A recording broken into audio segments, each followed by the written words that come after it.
at the University of Wyoming. And that's how we're going to prove it tonight. We'll prove it's more than irony.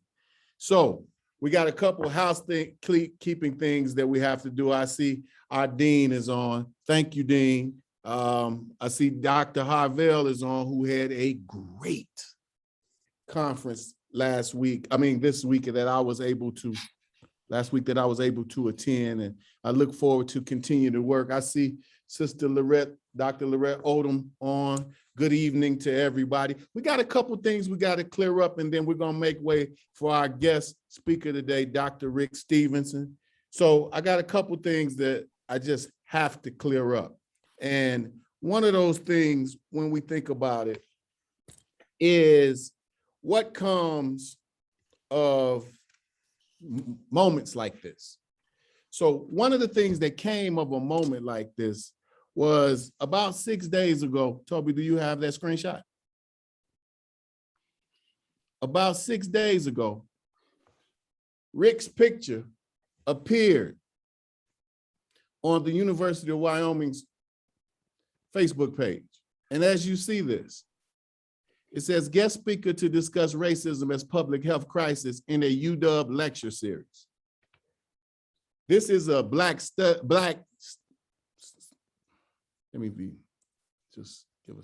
This is a Black Studies Centers event. What's happened on multiple occasions on this campus is that our events have been literally lifted and placed in places that would, in normal settings in higher ed, be looked to as plagiarism. I want to use this as proof. This is on the Facebook page right now. It says a guest speaker to discuss racism as a public health crisis in UW lecture series. Nowhere on this do you see the Black Studies Center. It's not the first time that this has happened, so I have to address it because this is a laundry list of what goes on in marginalizing the vision, the creativity, and the hard work that goes behind what happens here at the University of Wyoming, Black Studies Center. Now, some would say, well, that in itself is something that could be overlooked. Well, we've been through that. In 2019 and 2020, diversity, equity, inclusion literally lifted events that we had planned and put them on their calendar. MLK, DOD has done this before.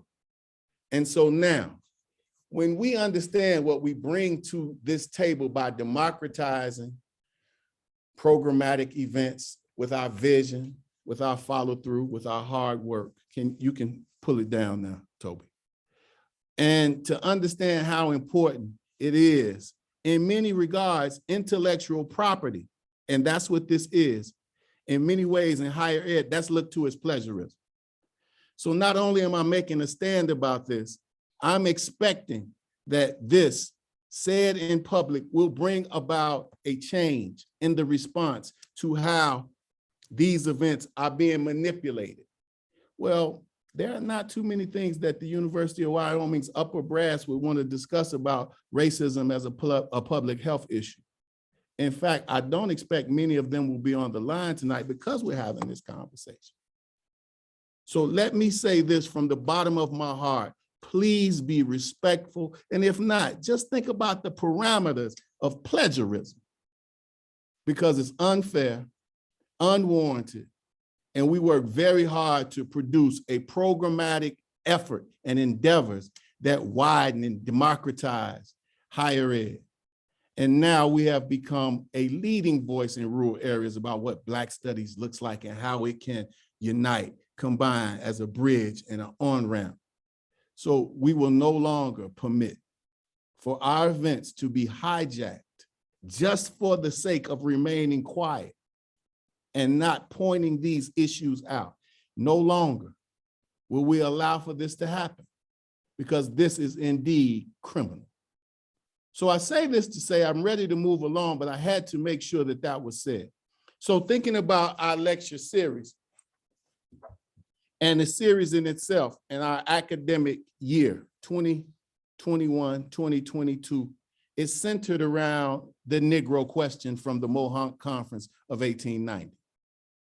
Now, that being the case, the Mohawk Conference was this space in 1890 that the North and the South set forth to put aside their differences from the Civil War and agree to how the United States would move forward in the 20th century. So if it's the Negro question for the Mohawk Conference of 1890, and let me recite this problem to you. The Negro problem reads, what should be done with the presence of the troublesome Negro for maximum exploitation? Very similar to the gold question, to what they called the Indian question. The Negro question in itself allows for us to understand how fluid and viable this question is today. What should be done with the presence of the troublesome Negro for maximum exploitation? This question in itself, not posed by Blacks, but imposed upon Blacks by avaricious capitalists, imperialists, who had many ways of answering this question. So we think about the many social movements, the New Negro movement, the American lynching movement, transatlantic slave trade, the Radical 40s, the Civil Rights Movement, Black Power, Black Lives Matter. This question is still relative. It's still very viable. What should be done with the presence of the troublesome Negro for maximum exploitation? Now, there's absolutely no way, from my experience here on this campus, that the administrators, as high as the bell tower, would have a conversation like this.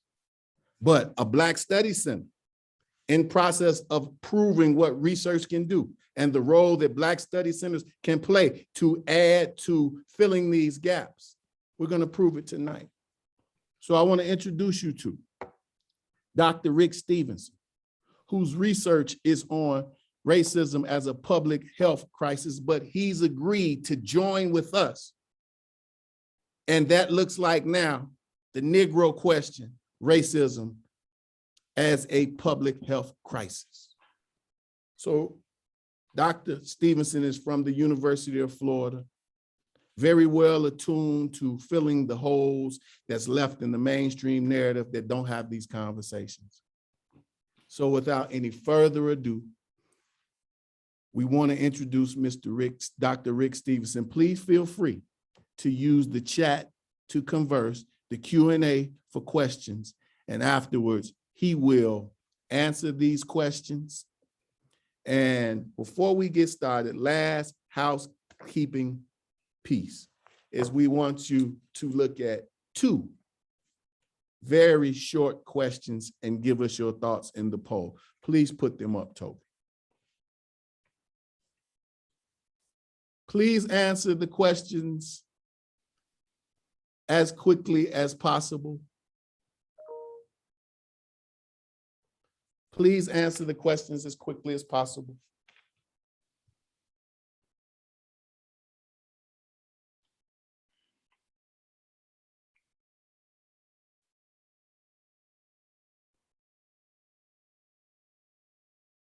We thank you for your participation. We really appreciate you helping us to collect this data as we will move from having these conversations to moving to documenting them in a scholarly manner for researchers to be able to use as they move forward. And again, we thank you so much for being here. Without any further ado, I introduce my dear brother and my colleague, Dr. Rik Stevenson. Dear brother, thank you so much for being here, and we anticipate your scholarly endeavors. Thank you so much, Dr. Dixon. Toby, do I have screen sharing options? You should, yep. All right, awesome. So just a little bit about me. Good evening, everyone. Thank you so much for sharing with us tonight. We are grateful that you are here. I am honored that Dr. Dixon would invite me to participate in this great conversation about the Negro question. Just a little bit about me. My primary area of expertise is the Middle Passage. I research suicide by drowning as a form of resistance. And I take into account the role of West and West Central African cosmology as motivators for some of the drownings that took place during the transatlantic slave trade. Out of about 25 million Africans who were transported from the west coast of Africa to North America, a significant number of them jumped overboard and drowned themselves. And we call that notion of returning home transmigration. But tonight we're talking about the Negro question as racism is a public health issue. Thank you again, Doctor, for inviting me. I chose the following trajectory for this study because traditional teaching on the subject of the Negro question and the Negro problem has overlooked the damage the racial superiority has done to the cross-cultural social engagement in these United States, which has reached pandemic proportions. The disease of racism and undereducation has paralyzed this nation to the extent that people really don't understand how devastating the role slavery, Jim Crow, and white supremacy have played in extinguishing the civility that is promised to all of its citizens according to the Declaration of Independence and the Constitution. I will argue that there really isn't a Negro question, quoting from Eugene V. Debs, a former Marxist socialist union organizer who helped with the Chicago Pullman car workers strike and former presidential candidate. He argues, why should the white man hate him? I don't think the question is about the Negro. I think it's more about why does white America have issues with the Negro? And so throughout this discussion, I will use the terms white people and white America. In the context of discussion, these terms will refer to persons of the Caucasian persuasion who represent white supremacist and racist ideologies. These references are not meant to include all whites, but to identify those for whom white supremacy is their motivation for murder, undereducation, lack of employment, and overall prevention of full citizenship of Black people and other people of color. I will begin with a short video to set the context for our discussion, and then proceed with my examination of the evidence, the historical evidence, the commentary, and then analysis. I will follow the video with discussions on a brief discussion on manifest destiny, the history of the Negro question from the first and second Mohawk conferences, why this research is pertinent, the discovery that demolishes the manifest destiny, racism is a public health issue, cognitive dissonance, the diagnosis, and then the cure, analysis, and conclusion. I'm going to exit now, and I'm going to show this short video, and then we'll go a little bit further.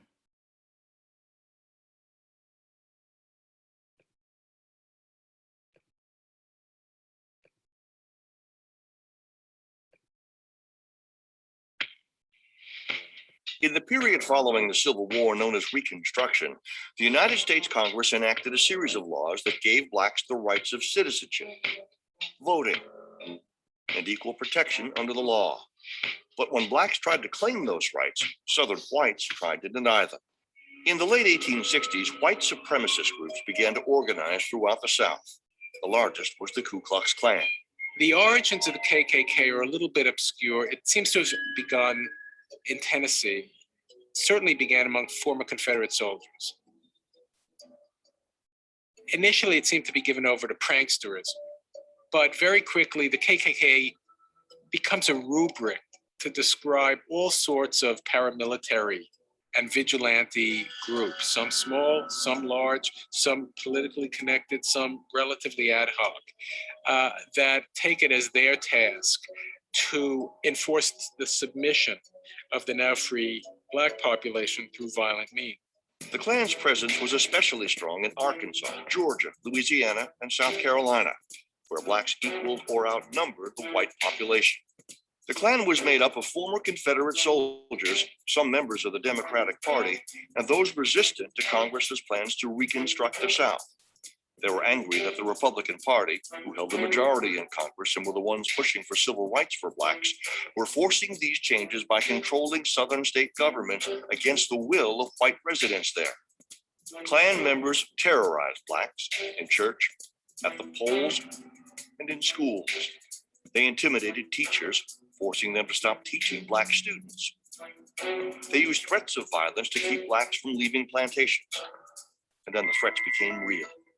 They beat, tortured, and even murdered Blacks to prevent them from voting and from serving as political leaders. Between 1865 and 1877, the Klan and other related white supremacist groups were responsible for more than 4,000 deaths throughout the South. You might say it's really the first period of homegrown American terrorism. The Ku Klux Klan was the Al-Qaeda of the 19th century. These acts of terrorism were effective. Many Blacks stayed home from the polls out of fear. As Blacks overwhelmingly voted for Republicans, Republican-controlled state governments in the South began to weaken. And this was the beginning of a process that eventually leads to a much more massive white mobilization of vigilante violence, which toppled Reconstruction governments through violent means in the middle of the 1870s. In response to the murders and intimidation, President Ulysses S. Grant signed the Ku Klux Klan Act of 1871, a law that directed the federal government to prosecute people who attempted to deny Blacks their civil rights. Still, the Klan and other groups continued to grow over the next century.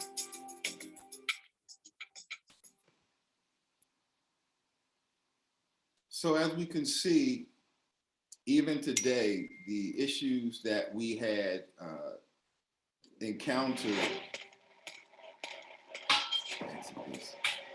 the issues that African Americans encountered after the Civil War are issues that we encounter today.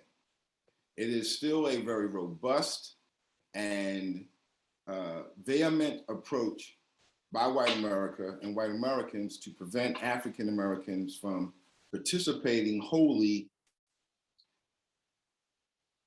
in the citizenship of these United States. And so the first thing we have to argue or understand is manifest destiny. In the mid-19th century, newspaper editor John O'Sullivan coined the term manifest destiny to describe the belief that God intended for the United States to occupy North America from Atlantic to the Pacific. Manifest destiny was the idea that white Americans were divinely ordained to settle the entire continent of North America. The ideology of the manifest destiny inspired a variety of measures designed to remove or destroy the native population.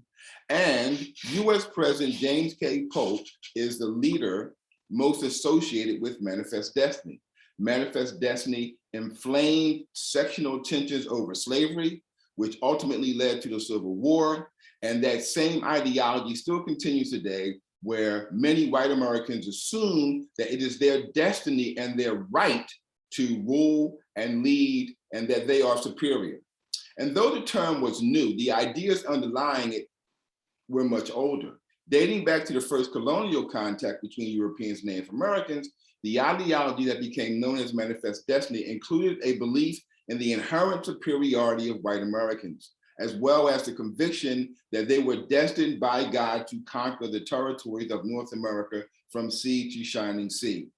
The ideology of manifest destiny justified extreme measures to clear the native population from the land, including forced removal and violent extermination. For proponents of the manifest destiny, the American Indians were mere impediments to the forward march of racial and technological progress, and they advocated pursuing a policy of Indian removal. The same kind of concept, these same ideas have also been used to control, to manipulate, and to undermine the citizenship of people of African descent. Let me begin by stating that the evidence suggests I have concluded that the so-called Negro question or the Negro problem is really non-existent. What we have is a creation of white supremacist thought that was short-sighted. The assumption was that racism would become such a norm that rejection of it would be impossible. However, over the centuries, racism and white male heteronormative behavior has become such a menace to society that all who are not in this category are challenging its efficacy. Further, the evidence has revealed that the racist mind is married to a system that has proven to be false, unsustainable, and built upon lies, violence, and inaccurate historical analysis. Therefore, the resulting behavior is what Frantz Fanon referred to as cognitive dissonance. Cognitive dissonance. Why do we need to understand this context? Because sometimes people hold a core belief that is very strong. When they are presented with evidence that works against that belief, the new evidence cannot be accepted. In other words, if white person has been taught all their life that they're superior to Black and brown people, and then you demonstrate that that is not true, that they have a difficult time figuring out how to handle this new data. It would create a feeling that is extremely uncomfortable called cognitive dissonance. And because it is so important to protect the core belief, white superiority over Black people, they will rationalize, ignore, and even deny anything that doesn't fit in with this core belief system.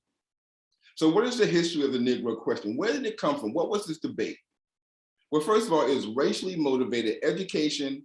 It had politics and historiography are perpetrated to support the notions of white supremacy. The first Manhattan Conference on the Negro question was held in New York in June 4th, 1890. The second conference was held in New York in June 3, 4, and 5 in 1891. The conferences were attended by white men and women from across the nation, and their subject matter then initially was what to do with the Indian, and what do we do with them? The Negro was presented as being undereducated, unthrifty, and one that was consumed with liquor and unable to save money or purchase property. The answer to the problem of the Negro's behavior is to provide them with a Christian education. Ex-President Rutherford B. Hayes was elected to preside over the conference since he was the founder of the conference. Now, if you know anything about Hayes, and you know anything about the Compromise of 1877, that really wasn't a good choice if you're an African-American or person of color.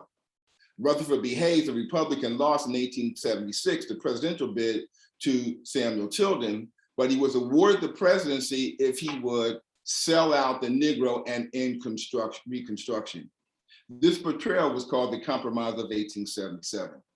The Compromise of 1870 was an informal, unwritten deal that settled the dispute in 1886, the US presidential election through a Republican, Rutherford B. Hayes, because he was awarded the White House. But not only was he awarded the White House, he was required to remove the federal troops from South Carolina, Florida, and Louisiana. And this removal of the troops led to the early stages and the beginning of Jim Crowism.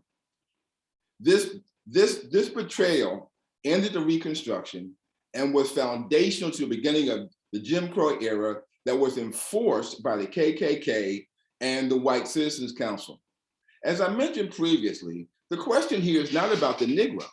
The question is, why does white America have an issue with the Negro? Part of the answer is that white supremacist thought is short-sighted. Therefore, in an attempt to unwinging the bell of betrayal, Hayes inaugurates the first Manhattan Conference to discuss the so-called Negro question. Now, during this conference, there's an address from Algonquin Club member, Senator Joseph Forney Johnson from Alabama. And he states, and I quote, "When we consider the present condition of the Negro, we must admit that our efforts in the recent past have not been rewarded as we had hoped. A small percent of them are pursuing an upward course. The remainder are either stationary or descending toward lower levels. Professor Du Bois, one of the ablest of American Negroes, says, laziness and promiscuity, sexual intercourse are the besetting sins of the lower class, and that we are diseased and developing criminal tendencies, and that an alarming percent of our men and women are impure," end quote. Now, this is a person who is at a conference trying to describe Black people in America. And the problem with that is that even if these people are so-called lazy, the American economy was built literally on the backs of Black men and women. And we'll talk about that in a few moments, how these conferences were inaugurated to discuss the problem, but the people who came there were already had their mind set that the Blacks in America were not worthy of citizenship. But on the other side of that coin is a person by the name of Eugene V. Debs. Now, Debs, I mentioned earlier, was a socialist. He ran for the presidency. He was also a union organizer. And he makes this statement, and I quote, "It so happens that I write upon the Negro question," this is an article he's writing, "in compliance with the request of the editor of the International Socialist Review in the state of Louisiana, where the race prejudice is as strong and the feeling against the nigger as bitter and relentless as when Lincoln's proclamation of emancipation lashed the waning Confederacy into a fury and incited the final and desperate attempts to burst the bonds that held the Southern states in the Federal Union. Indeed, so thoroughly is the South permeated with the malign spirit of race hatred that even socialists are to be found, and by no means rarely, who either share directly in the race hostility against the Negro or avoid the issue or apologize for the social obliteration of the color line in the social class. The white man in the South declares that the Negro is all right in his place. That is, as menial, servant, and slave. If he dare hold up his head, feel the thrill of manhood in his veins, and nurse the hope that someday may bring deliverance, if in his brain the thought of freedom dawns, in his heart the aspiration to rise above the animal plane and propensities of his sires, he must be made to realize that notwithstanding the white man is civilized and the Black man is a nigger." This is a conversation that took place in 1903. And here we are in 2021, and this same conversation is continuing to happen. Why? Because racism is a disease. It is not only a virus, it is a pandemic. It is a public health issue. So why is this discussion pertinent? Racially motivated historiography has perpetrated the lie that whites are superior to Blacks. According to Anderson Stewart,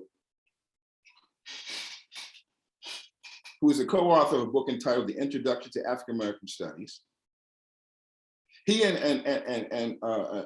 his colleague argue that Europeans perpetrated the myth that Africa had no history or civilization of world significance in order to glorify themselves and to establish white cultural hegemony over Africa and its people. The denigration of African history and culture also served as a moral or religious justification for the transatlantic slave trade of Europe's colonization of Africa, end quote. I will argue that negative images of Africans and their societies were formed in the minds of Europeans prior to the development of the colonies and the plantocracy. The evidence suggests that many of the individually published narratives enslavers, signers of the Declaration of Independence, were hypocrites and historically dishonest. In other words, the bigger problem with this so-called Negro question is proper historical analysis. There would be no need for the Negro question if history was just being honest. So therefore, we go to a historical source interrogation. We hold these truths to be self-evident that all men are created equal, that they are endowed by the Creator with certain unalienable rights, that among these are life, liberty, and the pursuit of happiness. This is from the preamble for the Emancipation Proclamation, and yet we know that when these terms were penned, they did not include Native Americans, they did not include African Americans. And to further this conversation, Archibald Dalzell, who was also a slaveholder, worked in Africa, introduces this narrative as one who was attempting to assess the human nature by the study of the history of the ruder nations, talking about Africa. He states further that when one observes mankind without the restraint of law and order and other human controls, that their true nature is revealed. In assessing the African, he has learned that without the controls of the civilized European, the African will function in a savage-like manner. Now, what's interesting about this concept is these Europeans from Portugal, from the Netherlands, from Britain, they come into the African continent, they steal children from their tribal villages, they rape women, they drown men off of slave ships, and yet they refer to the African as a savage. It is impossible to answer the question, quote, the Negro question, when in fact one comes to the table with a loaded gun of racism.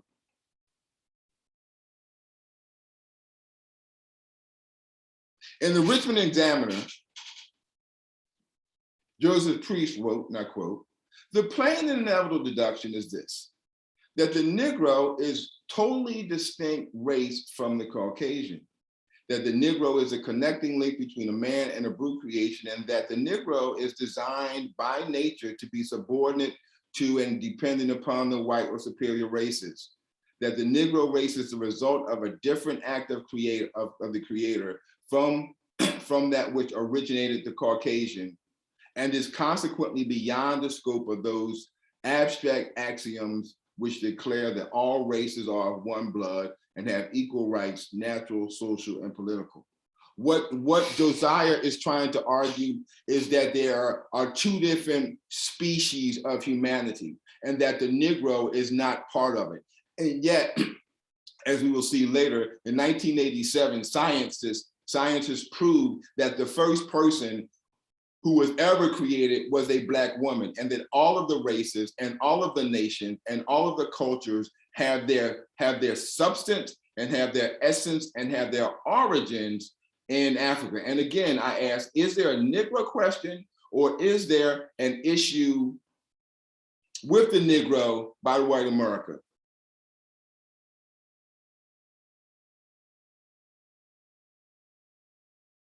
In January 1987, Rebecca Kahn, Mark Stone King, and Alan Wilson published a paper in the Nature that dropped the bombshell of our understanding of human evolution. Until then, the prevailing theory held that different groups of humans had evolved separately in different regions, beginning about 2 million years ago.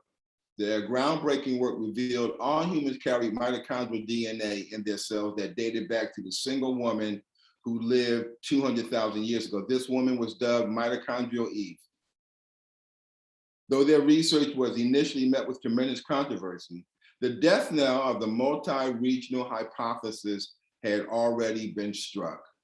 The idea here was that the predecessor, Homo erectus, had left Africa 2 million years ago and spread out around the entire world. Then these different populations adapted to their new environments by evolving into Homo sapiens. Although constant gene flow and interbreeding between the different populations meant that every one remained a part of the same species, this model was seen as the best way to explain the all Homo erectus fossil found throughout Africa, Eurasia, and Australia.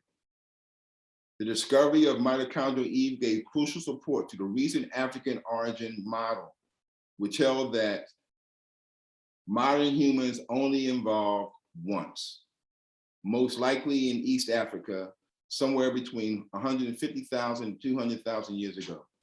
All older fossils discovered elsewhere represent hominoid lineages that had since gone extinct.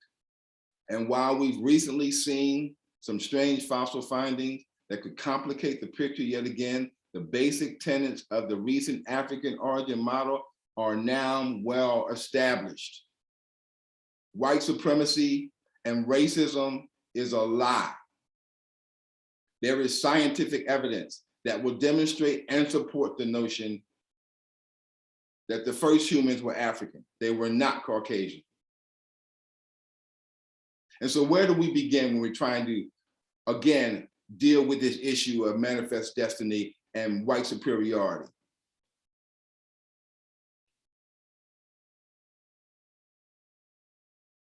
And I pause there because I want us to think about what we just heard.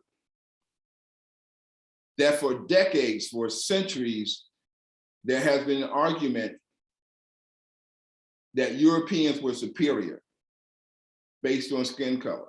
And if we don't understand that, that notion of racism is learned behavior, that it is a disease that has infected not only the United States, but the world, we will never get to a place where we can answer any kind of question, whether it's a Negro question or whether it's a question that has to do with white America.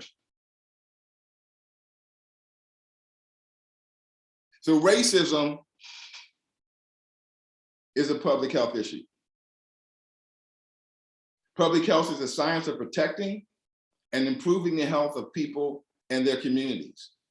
This work is achieved by promoting healthy lifestyles, researching disease and injury prevention, and detecting, preventing, and responding to infectious diseases.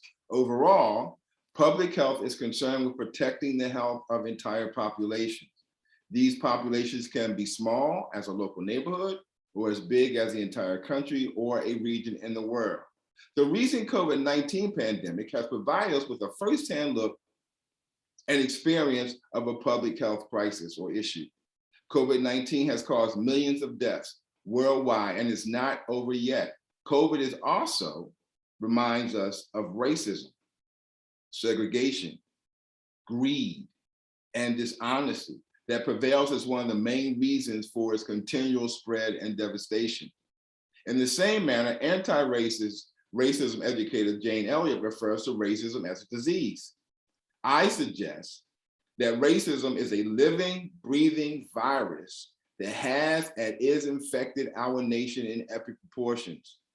Like the virus COVID-19, the disease of racism is extremely contagious. Whether one admits it or not, racism is a public health issue that thrives on segregation, greed, and dishonesty. And like COVID-19, racism has reached pandemic proportions.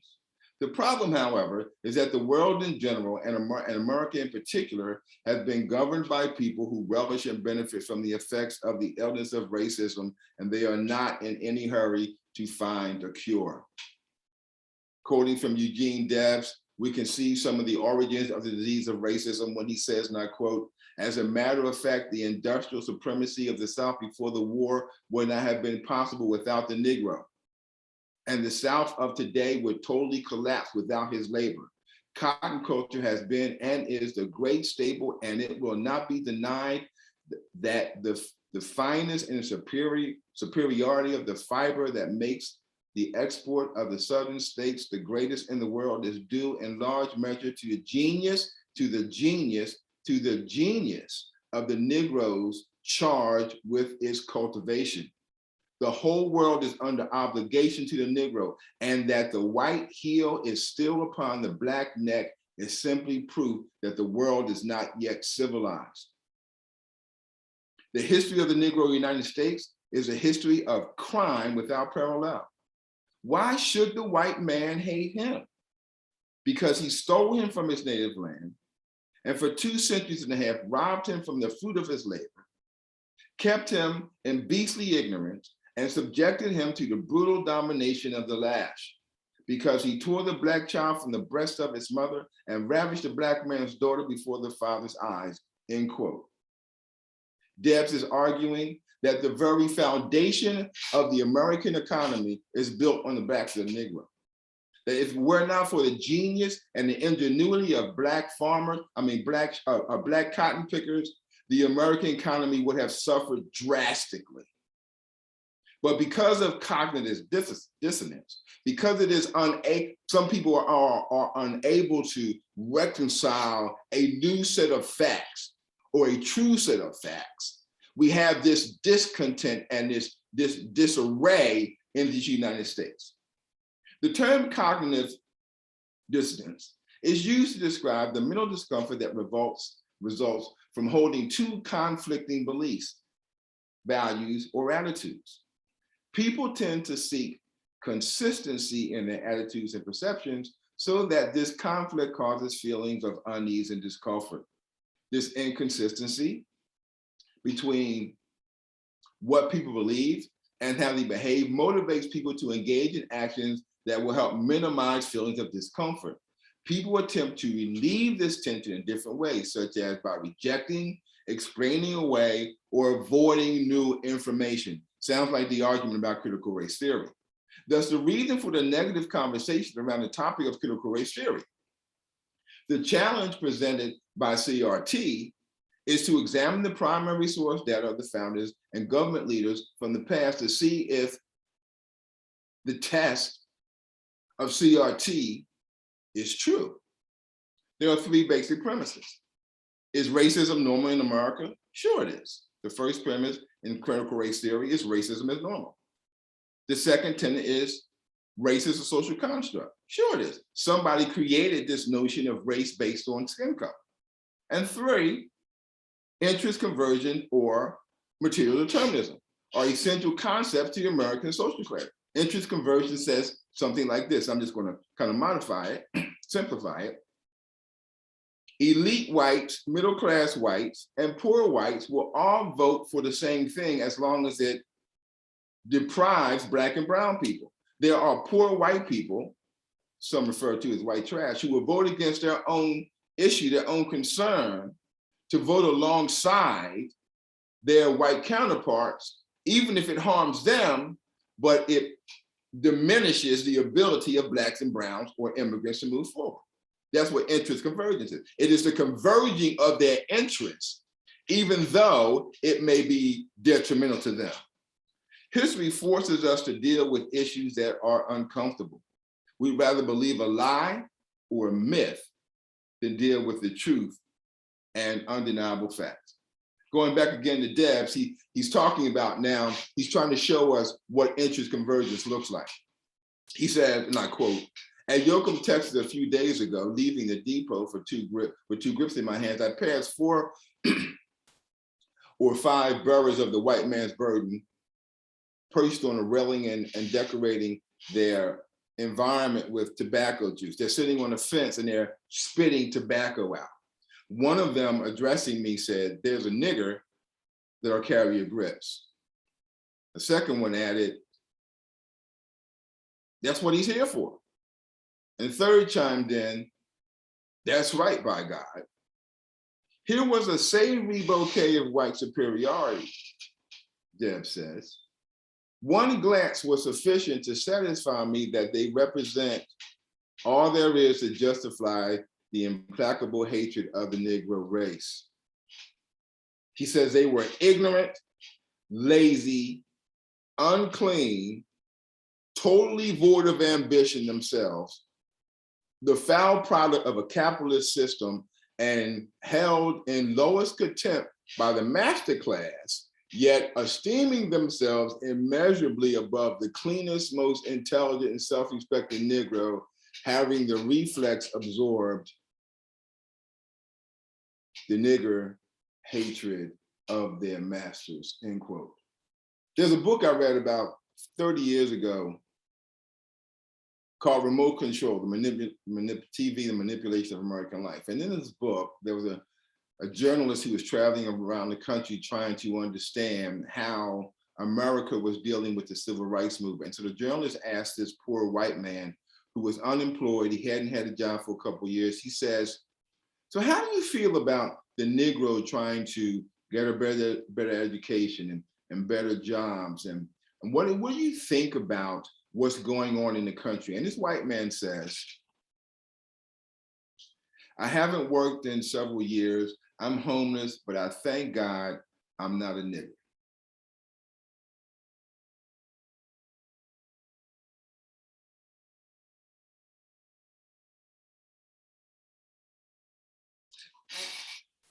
It is that concept. It is that diseased idea of racial superiority that is causing this country and this nation to fall apart. Eugene Stebbs states that while in Texas he saw several whites sitting on the fence, his initial reaction was to their spitting tobacco on the ground. He also notices that they were probably unemployed and lazy, devoid of intelligence, and yet fostered feelings of superiority to the Negro simply because they are white. That is a disease. to assume that your skin color makes you superior. An accurate interpretation of interest conversions concept is essential to understanding CRT. Delgado and Stefanik argue because racism advances the interests of both white elites materially and working class Caucasians physically, large segments of society have little incentive to eradicate it, meaning racism. As long as white people can be justified in their ignorance, as long as they can create systems that will support their whiteness, regardless of their education, there will be this spread of this disease of racism.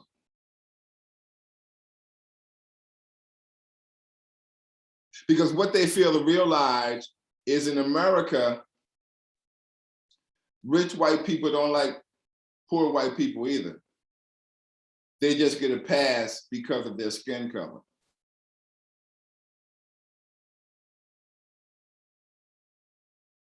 For the most part, what the average poor white person doesn't understand is that in the mind of the elite white, the plantocracy, that they're just white trash. This term white trash was actually created during the colonial periods.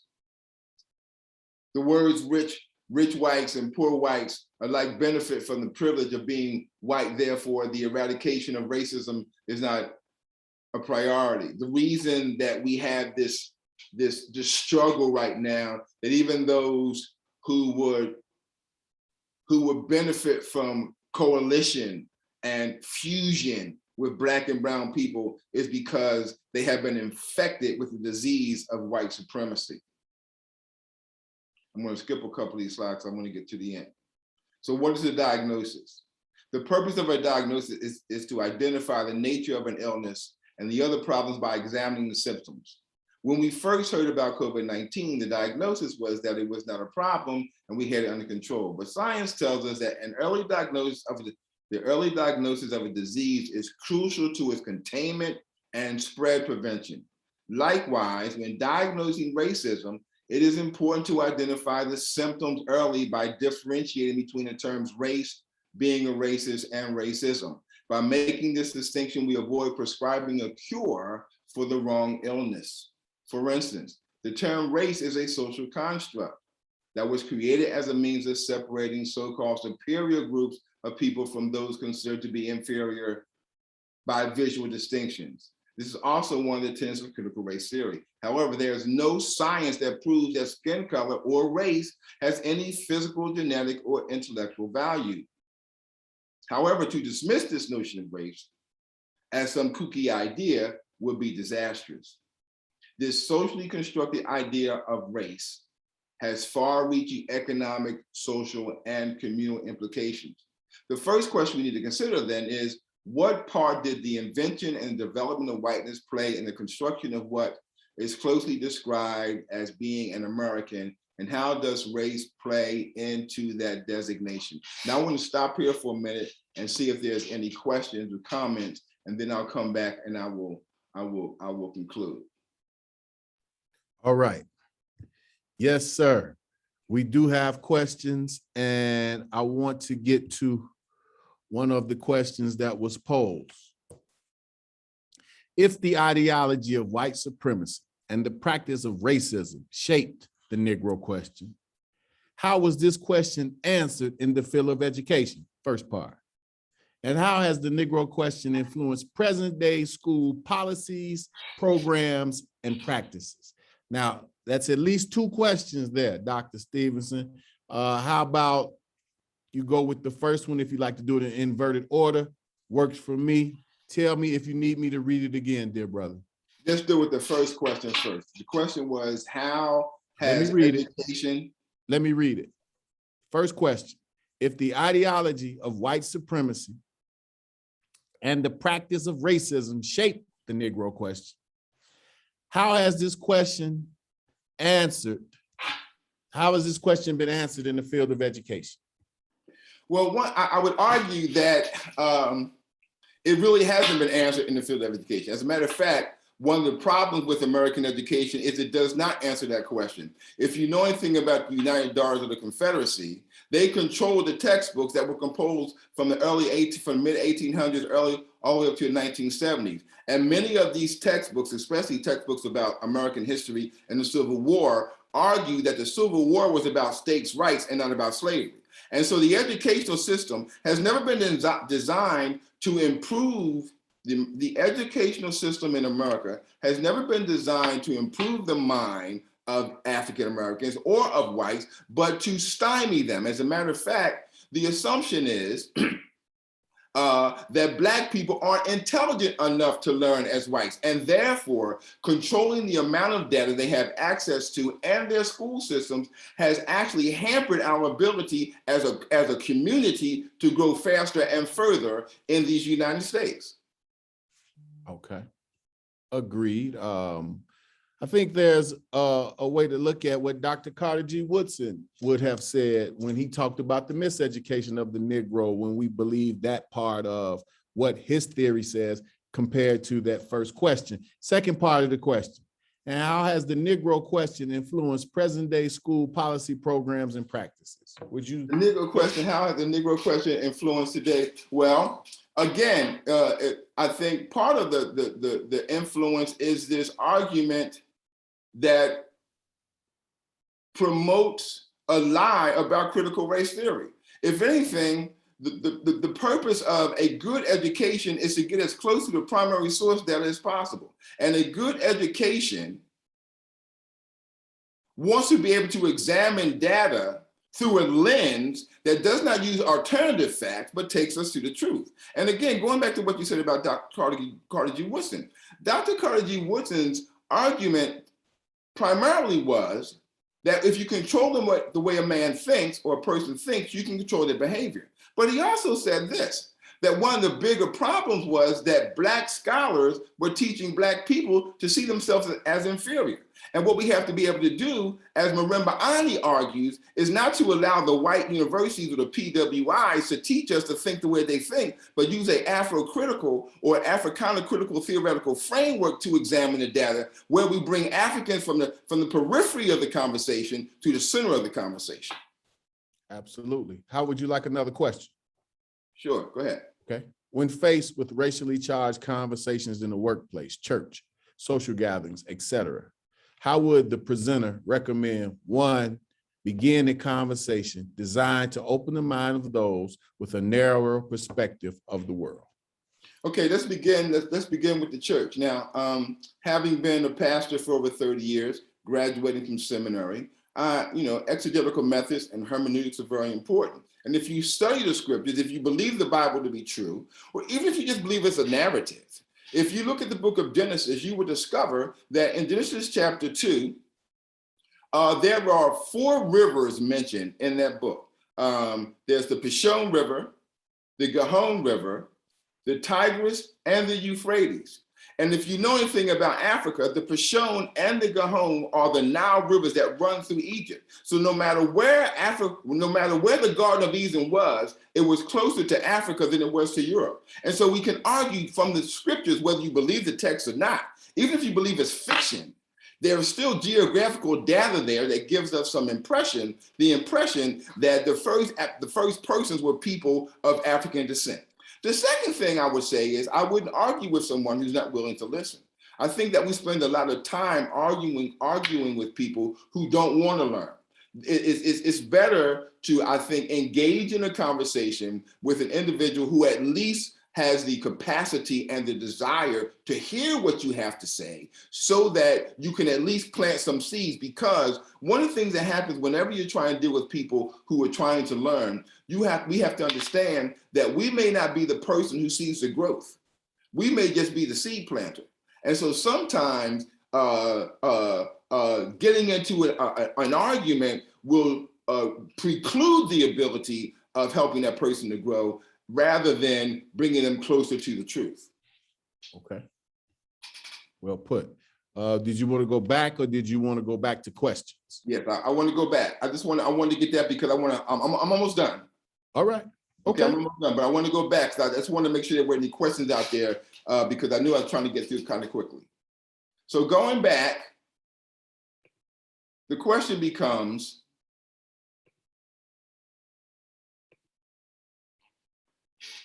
what part did the invention and development of whiteness play in the construction of what is loosely described as the American?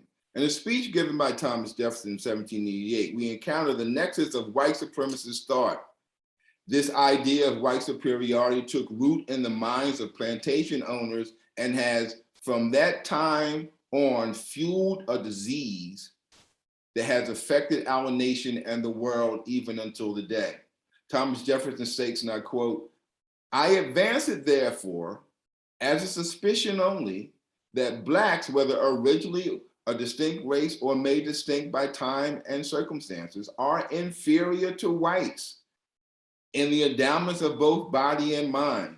It is not against experience to suppose that different species of the same genus or varieties of the same species may possess different qualities." Now, this is the person who wrote the Declaration of Independence. And here he is stating that he assumes, that he advances that Black people are not created from the same genus as white people and that they are inferior.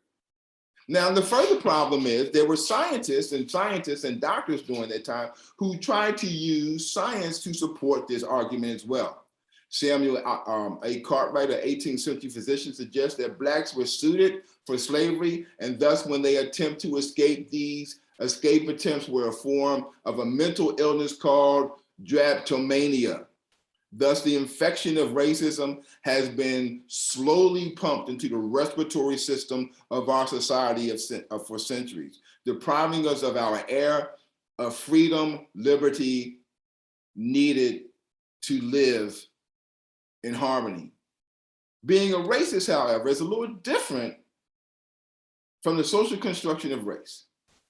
A person who behaves and believes that their skin color makes them better or superior to someone with darker skin color and treats that person as an inferior will be considered racist when they act upon this notion. Similar to someone who is asymptomatic with COVID-19 and not knowing that they have it.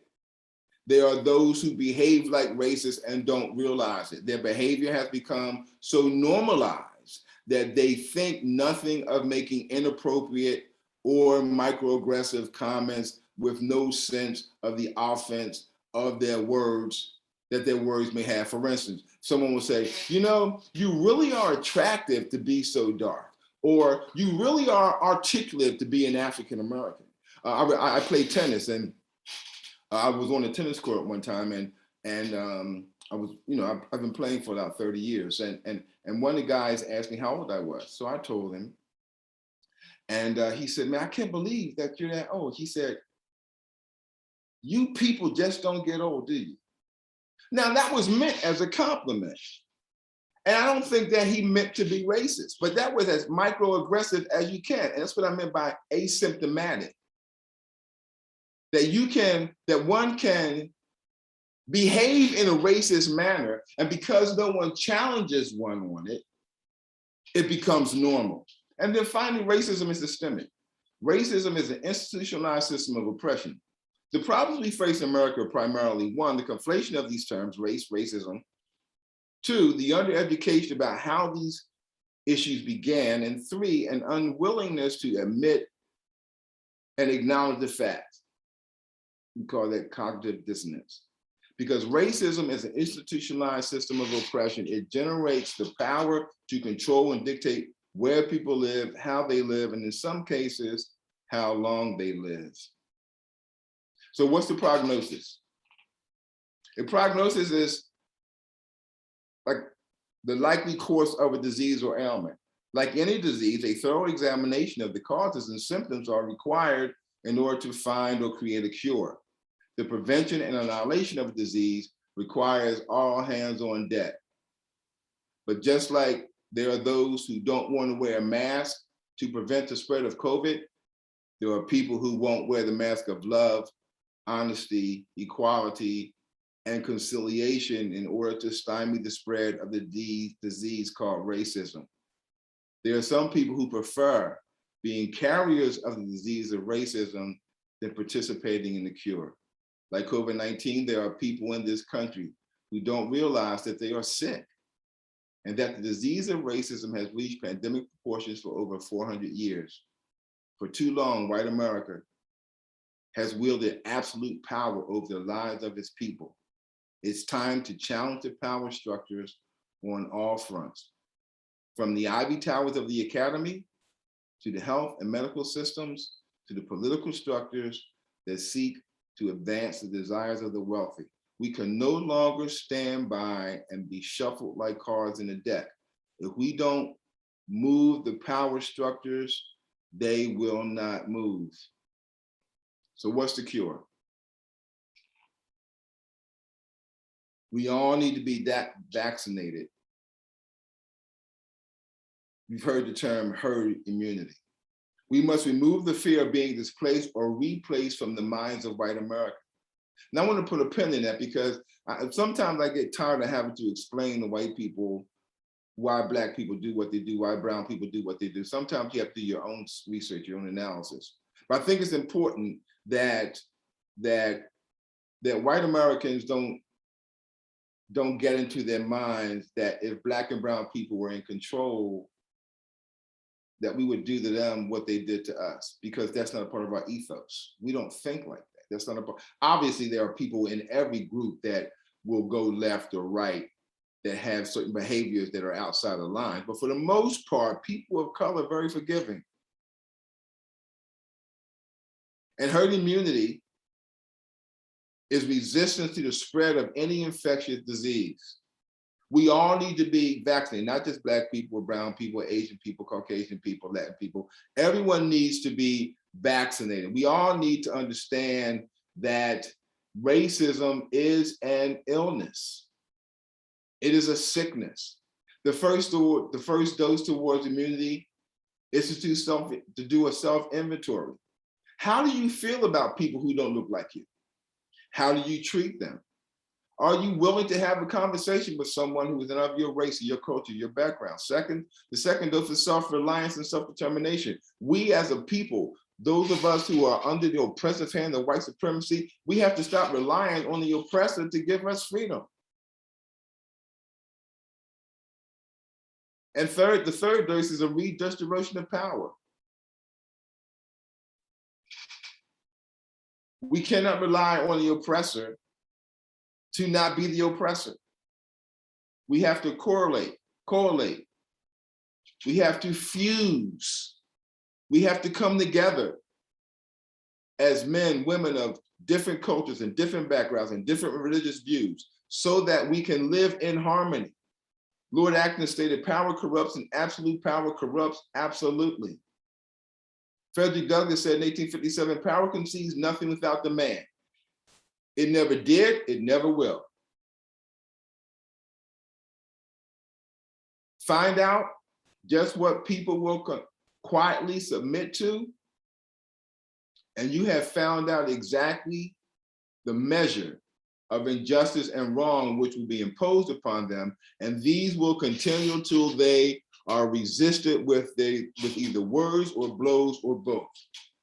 The limits of tyrants are prescribed by the endurance of those whom they oppress. We cannot any longer allow people to dictate, to control, to use white supremacy and racism as a means of managing our society. If we don't stand for something,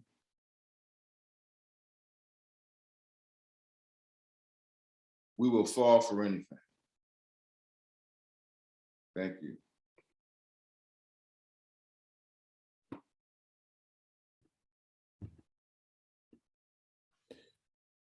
Dr. Stevenson, Yes, sir. excellent information. I think you supported your claims and what those who have taught us higher education expects in a very sound manner. I think you've also given us some thoughts about how to look at the Negro question And I welcome your thoughts as a way of extending what the Negro question is.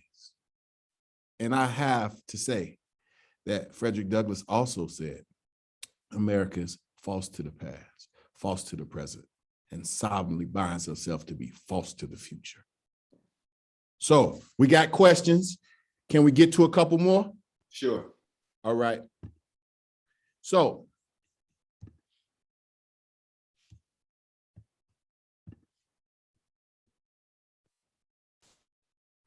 as we continue our growth and progression, working on the dismantlement of racist systems, how often should we be experiencing cognitive dissonance?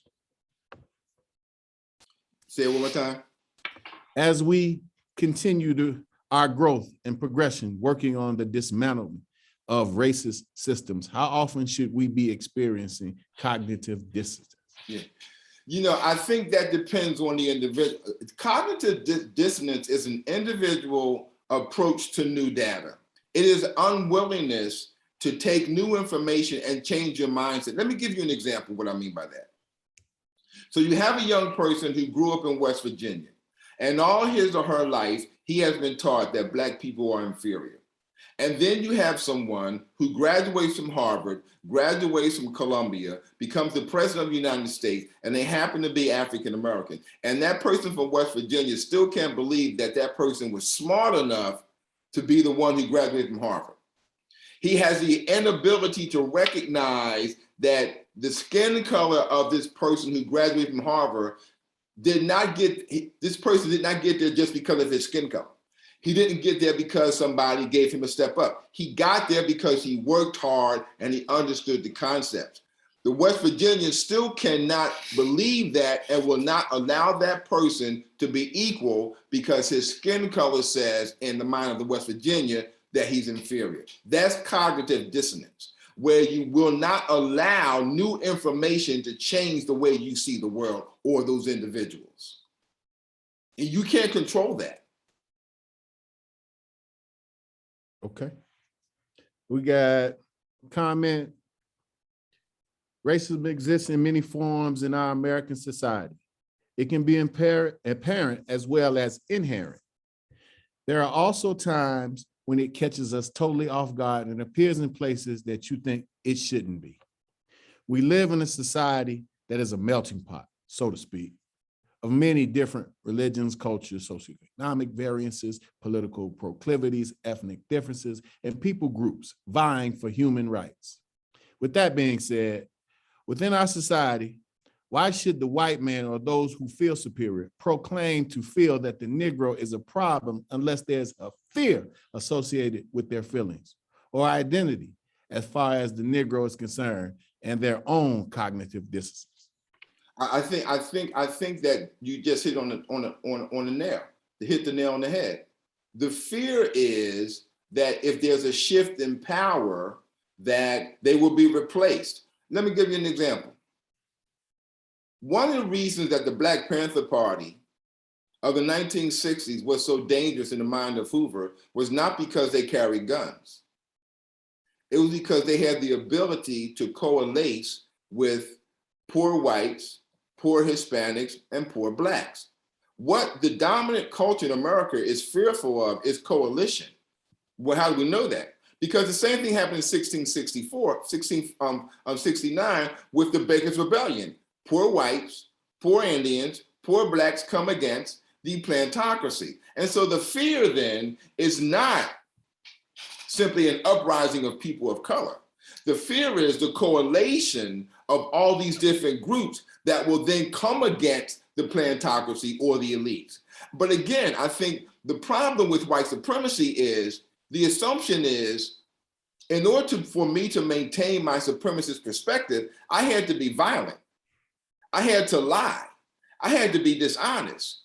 I would argue that for the most part, Black and brown people, if they got in control, they're not going to lie. They're not going to be dishonest. They're not vengeful. It's not part of who we are as a people. It is not our nature or our culture to be that type. Now, does that mean that there aren't people like that in our groups? Absolutely. But for the most part, our ethos is not vengeful. We are more tribal. We are more communal. We are more community oriented. And so therefore coming together is more of a family development than a participation in suppression and oppression. A wise man once said, Dr. Stevenson, that rugged individualism is the staple of Eurocentric value, which I believe is proved every day. I agree. And also, when I think of how you laid your argument out, when we included the Negro question, racism, and this public health crisis, I think of many ways that these are played out on a daily basis. So how do we look at the byproduct, or think about it in this way, and attitude is an orientation into one's mind. Let's look at it that way. Mm-hmm. And how do we get this byproduct of daily racist policies, actions, attitudes, and behaviors as this symbolic connection to one's mindset? That's a pretty loaded question. Can you give me that one more time in small portions? Okay. When we think about how this attitude of superiority, okay, is the basis, the backdrop, and then the daily rhythms of, let's say, something like a microaggression. Mm-hmm. How do we begin to align that with years and years of this learned behavior? Yeah, okay. I think that, I don't think we want to align it. I think we want to dismantle it. Rugged individualism and superiority as a way of ruling and controlling cannot maintain itself any longer. We're at a place now in America where people are no longer willing to be subjected to that kind of superior control. I think that we proved that with when George Floyd was murdered. Not only did we come together in Minnesota and in Texas and New York, but it was a worldwide movement because people were realizing that that kind of individual control and manipulation by one group of people is no longer viable. I mentioned that earlier. I think the problem with racism is it's short-sighted, right? It is unsustainable. It is. We are no longer in a position where people are willing to stand back and allow one group of people to be that manipulative. And even though there are still shootings and murders, we're still having problems with attorneys saying they don't want Black preachers in the court system. We're still having these kinds of issues. There's a groundswell of communities of people across gender lines, across cultural lines, across racial lines that are coming together. And we proved that when we voted in this last election, that people from all different stripes came together because we realized that that kind of ideology is unsustainable. Okay.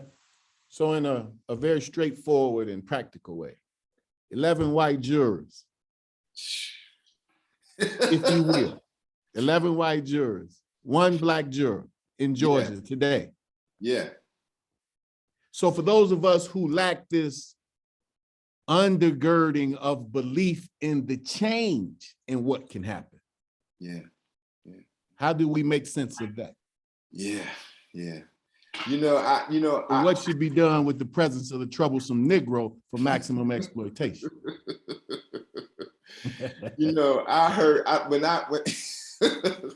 So I'm not a lawyer, but the voir dire process. And I'm not a preacher. Yeah, the voir dire process is one that really blows my mind.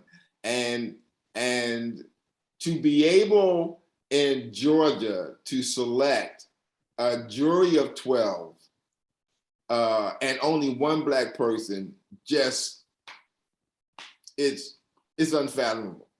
Well, brother, there's an ayat from the Holy Quran that reads, a reminder is always, a reminder benefits the believer. Mm. And I think that we are constantly reminded. I want to go to another question if you want to handle it. Yeah, go ahead. I wonder if the notion of the, quote, inherent white superiority might in fact betray an actual inherent white inferiority, meaning that there can be no empirical way of proving superiority. So the various leaders and philosophers of white civilization then resort to fiction and lies to prove something that cannot be proven. Yeah. Lacking an ability to prove its superiority, white civilization must then recognize its own imperfection and thus their inferiority. I agree 100%. As a matter of fact, I think that as we look at the way textbooks have been composed, the way that history has been manipulated, that matter of fact, there was, I can't remember the name of the document, but there was a document that I read several months ago where it talked about how Plato gave homage to the Ethiopians for being one of his teachers, and even I can get you to that one. That's Jacob Carruthers. Yeah. Okay. Yeah. Dr. Jake Carruthers, whose Exactly. legacy? Africa, Greece, Western civilization. Dr. Jacob H. Carruthers. Thank you. And so, and even Sheikh Diop argued that it is impossible to think about the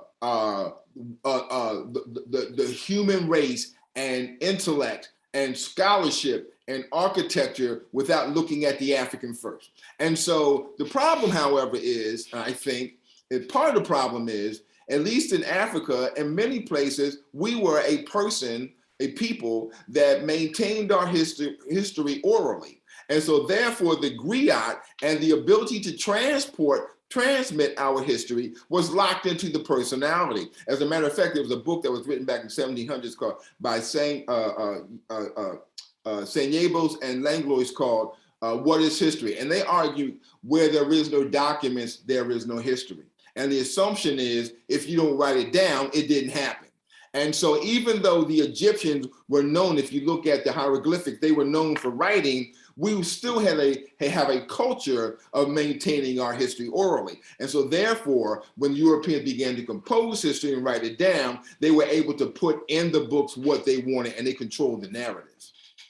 I think it's very interesting that you would use that. And we think about formal education, particularly that of very higher intellect or those things that create the atmosphere for those to secure a PhD, and oral histories are still exempt from IRB. Isn't that pretty interesting? Exactly.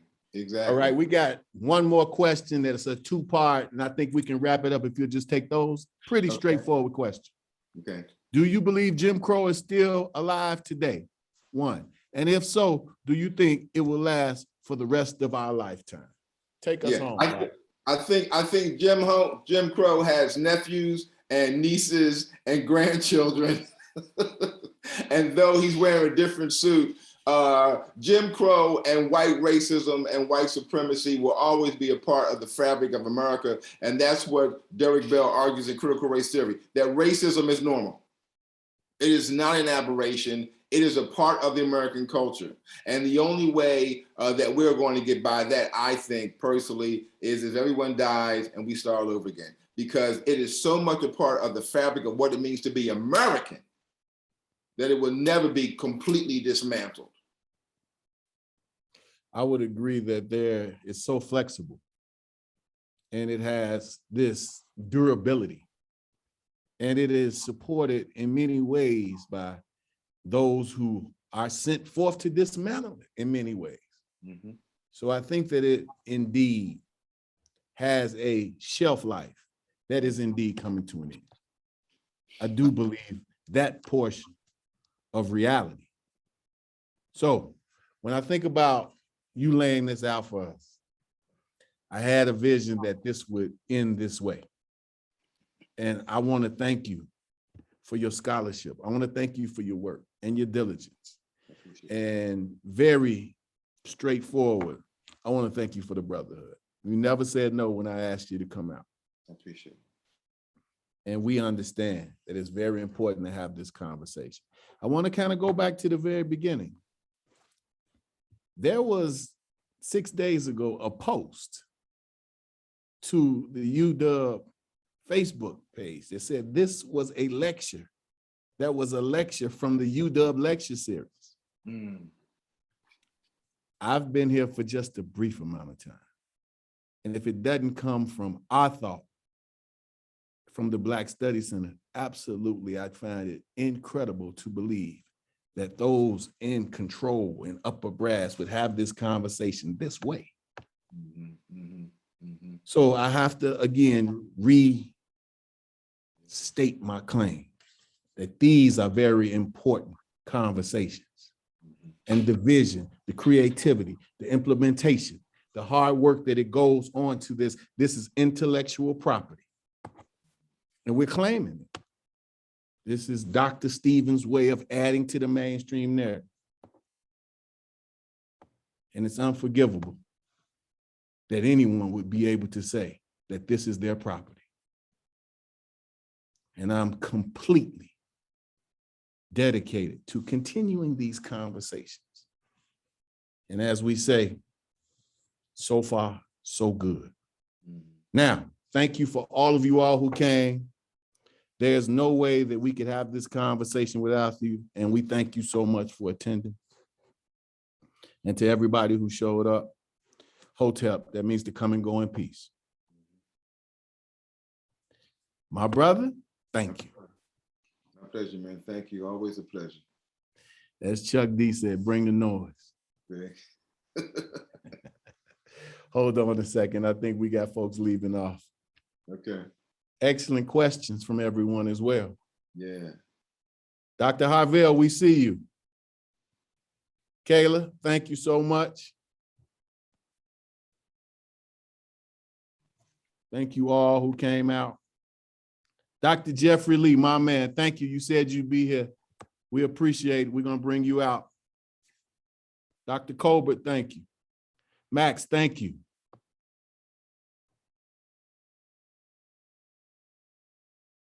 Erica, thank you. You show us the love, we showing it right back. Jessica, my colleague, thank you for showing up.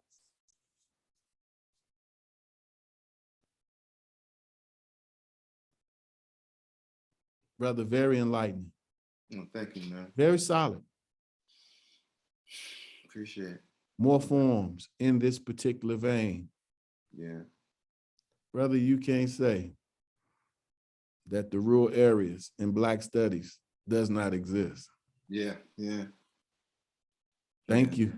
Victoria Stevenson. Thank you, thank you, thank you.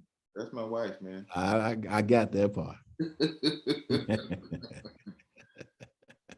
Yeah. Yeah. What do we say, brother? I say again? What do we say, brother? Holly, thank you. What do we say, brother? Timberly, so good to hear from you. I hope everything's going well. Timberly, we really miss you. We hope everything's going well. Well, brother, I think we did it again. Well, we tried, man. I tried to bring a little something. Oh, absolutely. Did you see? That's the great Timberly. You said that right. That is the great Timberly Vogel. Okay. Rick is editing your new book. All right, good. Okay, it's your son using Erica. You talking Dr. Colbert? Yeah, Dr. Colbert said that. Yeah.